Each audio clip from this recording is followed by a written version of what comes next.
further discuss this now with Mehrdad Khonsari. He's a former Iranian diplomat joining us live now as well from London. Thank you so much for being with us on the program.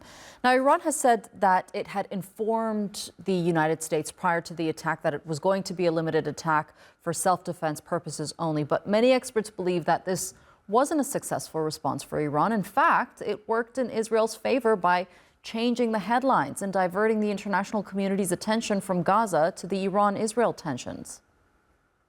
Yes, I believe that that is truly the case. I think what the Iranians have been able to achieve for domestic purposes is to say that we have been able to take some punitive measures in response to the damage that was caused to Iranian prestige when 7 leading IRGC officers were killed in Damascus. But it's obvious that the Iranian response has in no way been commensurate to the damage that was caused by the Israeli attack on the 1st of April.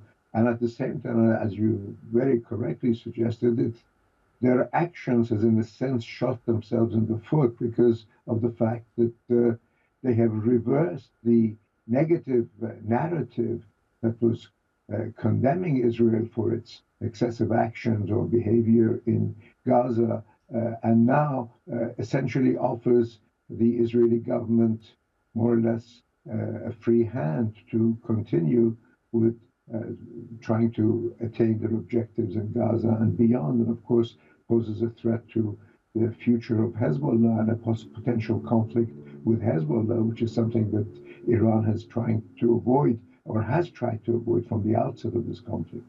Putting Gaza in perspective for a moment here, will this change anything? I mean, Israel has continued to attack Palestinians there, all while Iran conducted those retaliatory attacks. And in response, the Israeli allies came out and said that they will continue to support Israel with whatever means they have. So that might also mean increasing their weaponry aid to the country.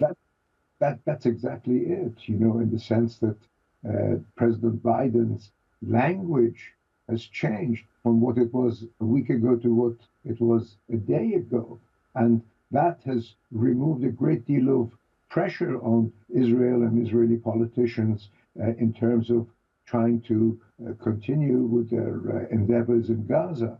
So what the Iranians have done is to divert attention away, change the international narrative, and place the Israeli government in a much more, you might say, easier position for trying to achieve what is a high priority for them. Responding to Iran is not a high priority, but what is attaining or trying to remove Hamas from the seat of power in Gaza is a high priority. And some of the impediments that were confronting them have clearly been removed now. Right. We haven't heard officially on how Israel will respond, but analysts say that Biden will definitely not risk a regional war in the Middle East during election year. And from the statements that we're hearing out of the Israeli allies, like the UK, they want to de-escalate the tensions between Israel and Iran. But do you think these tit-for-tat attacks will continue as they have been for the last 6 months? Well, I think that it will be business as usual. There is no reason to think that this situation is going to escalate beyond what it is now.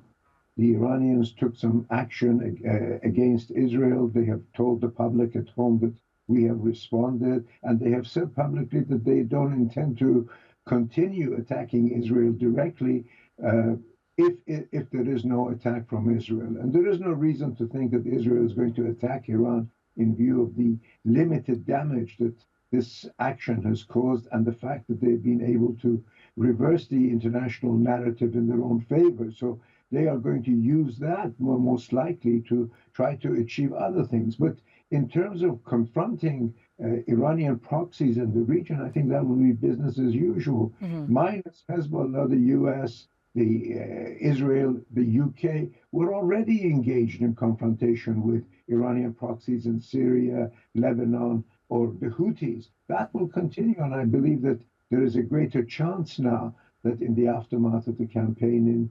in Gaza, if Israel wants to retaliate against Iran, I think the primary target for that would be Hezbollah, not Iranian mainland. All right, Mehrdad Khonsari, thank you so much for being with us here on TRT World and sharing that analysis with us. Thank you.